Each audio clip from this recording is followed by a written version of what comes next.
This is, we always shift energies, but this cycle change is pretty significant, I feel.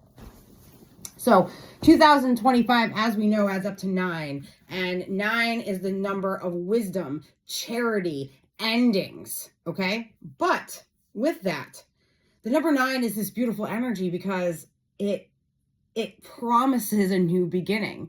It's the end of a cycle and the beginning of a new. In numerology, we go 1 through 9. There are double digits and they have meanings, but everything goes, we always reduce down to a single digit in numerology.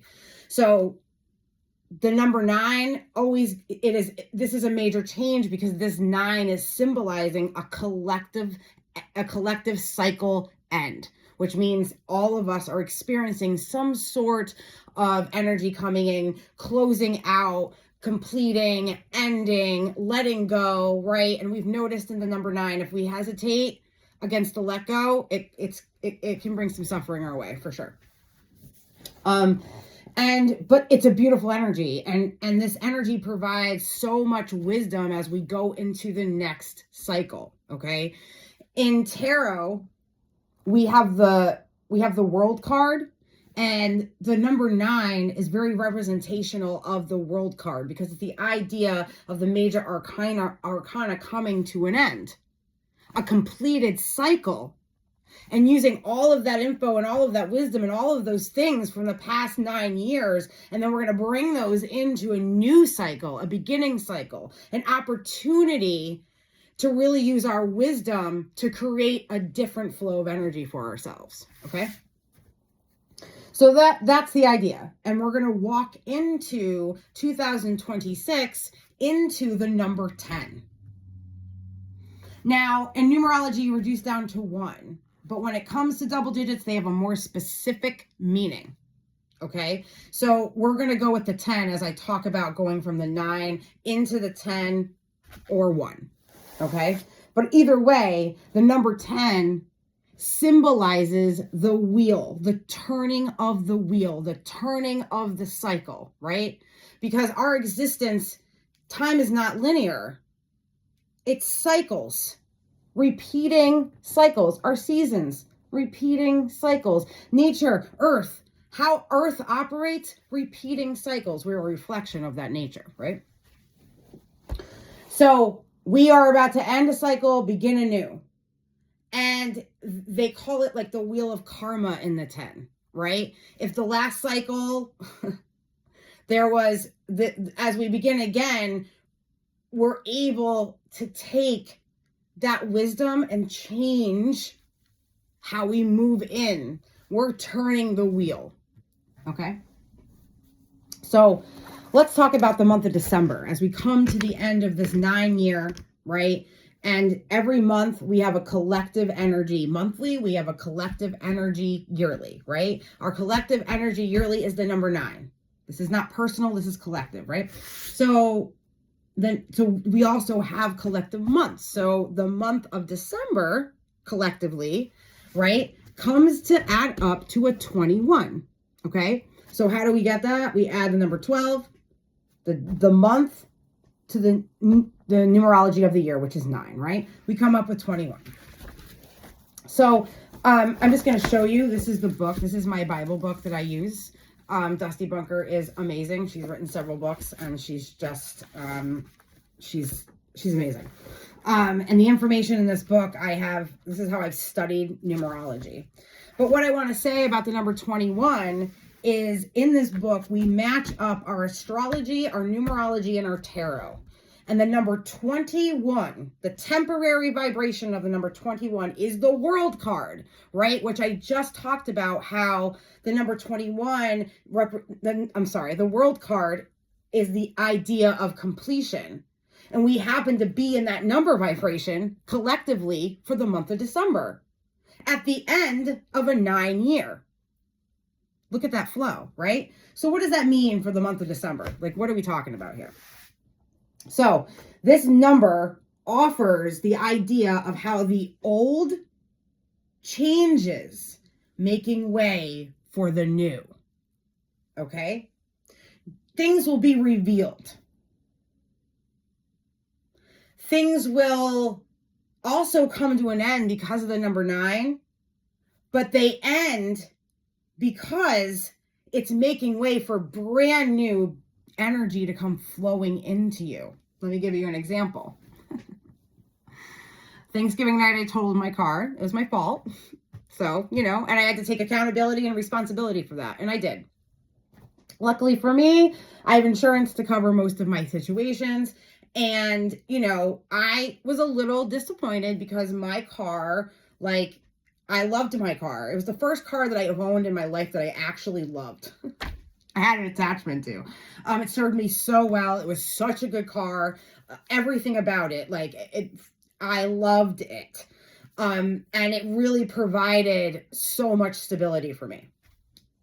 Well, with that being said, I've had it for 5 years, and the energy that has come in and out of the car, people that have driven the car, when I went through a really insane amount of trauma within the past 5 years, and that car was there for me. It really provided the stability that I needed. So, it was disappointing, but at the same time, we are coming to a close, and there was a loan on that car that started 9 years ago, right? So this pertaining to my life is very significant. So I had to look at it differently. I had to say, okay, you know what? Yeah, it was my fault. Take accountability. Thank God. Thank my blessings and my gratitude that I have insurance to cover all my problems. And it's time for a new loan, and it's time for a new car, and it's time to let that be and to make way for the new. It's a perfect example of the things that can happen, and it just depends on our perspective and how we look at it and how it affects us. You know what I mean? So I also will tell you that I can really appreciate the alignment of this end of one thing into another. And I'll explain why. Because I personally, in numerology, okay, when you do a personal chart, there's these different aspects to the chart. And every 9 years, you enter into a different number vibration. So you have, in your personal chart, you have a 9-year cycle, and you're in a vibration for that 9 years, overhead. Then you have a yearly cycle, a personal number vibration within that. And then you also have monthly vibrations within that, okay? So it kind of gets specific as you get into your time periods.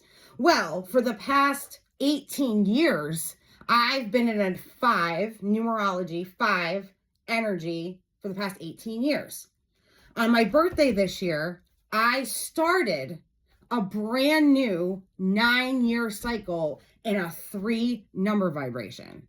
So I can really appreciate the closing out of one cycle and the beginning of a new, because I am experiencing it from every part of my life, right down to my car, down to my house, down to my job and my occupation, and everything it's time to go because new is coming. Okay. I could really appreciate this. I am a massage therapist, and I'm trying to transition how I do things in my work and my job. And that comes with this end of this 9-year cycle and the beginning of a new. I've had my business for a long time, and I've come to a place where I have to let go. It's time to end it. And it's a perfect example of that 9, but it's because I'm opening the door for something new to come in. So I can really appreciate this energy. And I feel, if we tune in, we can really use it to guide us and take us. Okay. So in December, okay, what's going to happen is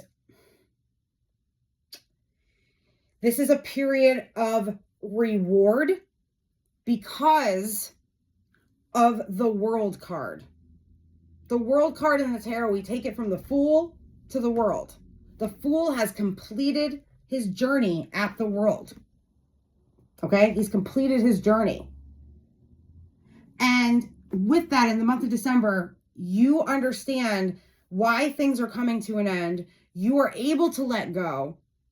You're able to let go, to open the door to new things. This month starts to reward you before we even get into January. If you fight against these things that need to be let go of, and you fight against these things that need to end, it's not going to be the most rewarding experience for you. The idea, 21 adds up to 3. So we also have a 3 vibration within this 21. And the number 3 is the Empress in the tarot. It's abundance, it's prosperity, it's creation, it's birth. And with that, right? So that is an energy collectively we have in this month of this completion, where we have this like idea of rewards and the birth of success coming out of this vibration. But that's up to you and understanding and where your perspective is. How are you looking at this? How are you seeing this? Look at it differently. Change your perspective. Understand the blessings that are happening for you so that new things may birth for you. Okay. And as we get into that, so that's our month, right? And within this month, we also have the solstice, which plays a part in our cycle changes, right? So it's a bit more of the winter solstice is the idea of celebrating the light coming back in. That's what we're celebrating at the solstice. We're celebrating that light coming back. And that's the idea of this 21-3 as we transition into 2026 in January. It's that same idea. So in Chinese astrology, we're coming out of the year of the snake and going into the year of the horse. Simply, that snake is about transformation because it sheds its skin. Shedding, let go, endings, need to make room for the new, right? And then we come into a horse energy, a driven energy, an ambitious energy, an action go-to energy, because we have shed and released things and allow us to be more free and open and being able to move forward. Okay? It's all aligned. The energy is all aligned. But you need to understand your perspective on the endings. Okay? It really, the month, if you tap into that perspective change and understand that things are going to make room for the new, you can see opportunities flow in. You can see hopes and wishes start to take shape for you. The change of thinking allows you to see or maybe make decisions or go towards something that's more aligned for you as well, which will bring you reward. Don't have a fear of the endings. Embrace it, love it, because it's telling you that I'm guaranteeing you a new beginning. And I'm going to reward you if you can understand that. Okay? With abundance and prosperity of whatever. Because the number 3, okay, because it is that abundant energy and also part of this month, abundant reward. If we're in the other like frame of mind and our perspective is different, then we can overindulge, where we consume too much, whatever that means. It could mean anything. Consuming anything, right? Of too much. We're completely out of balance when it comes to like how our perspective is. And if we're thinking that, oh God, like this is ending and we're so miserable and we're suffering because of it, then what is a result of that, right?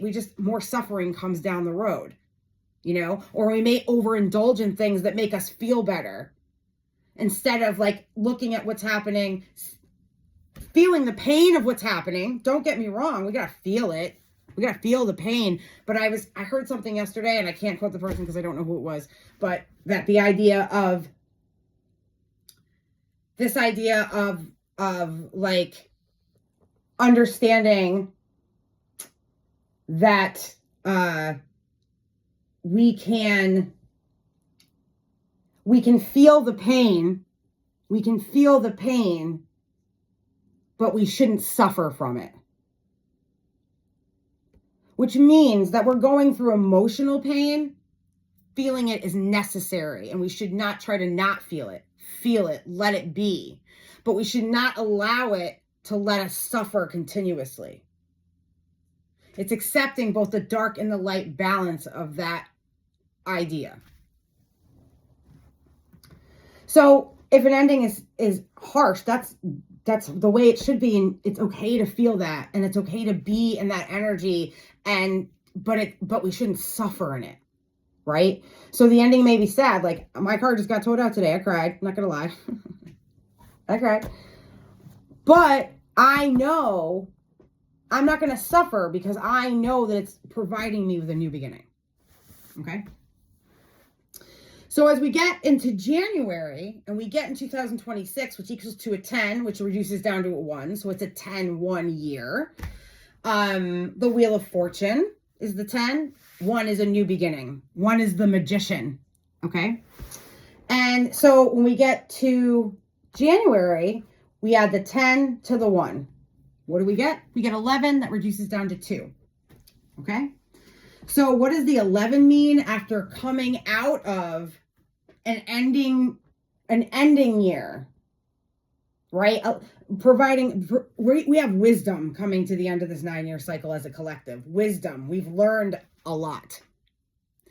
And with that wisdom, we are able to start our new journey, our new cycle with a fresh, with a breath of air.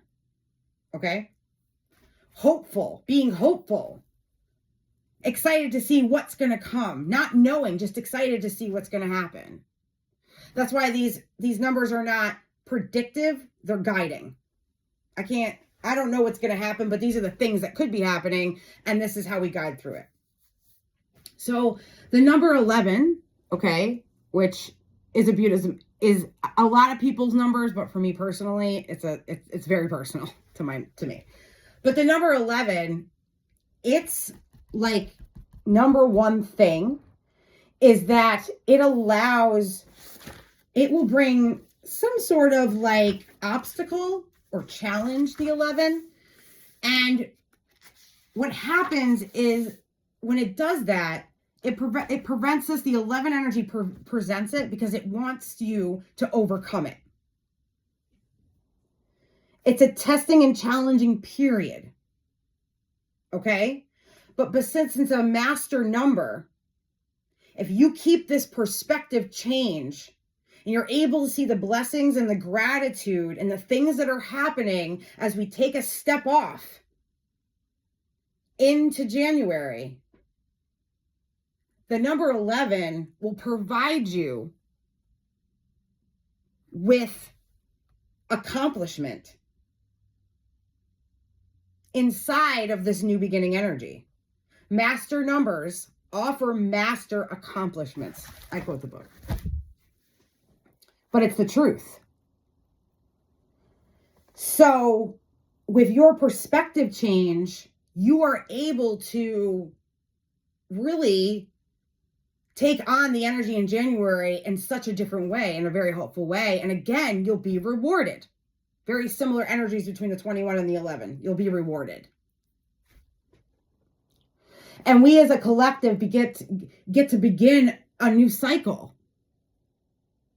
And the number 2, right? The number 2, as we begin this 10-year in a number 2 vibration of the month of January, right? The number 2 is about gestation. It's about things working behind the scenes that are working together and culminating for you to come birth into the 3, which is the following month.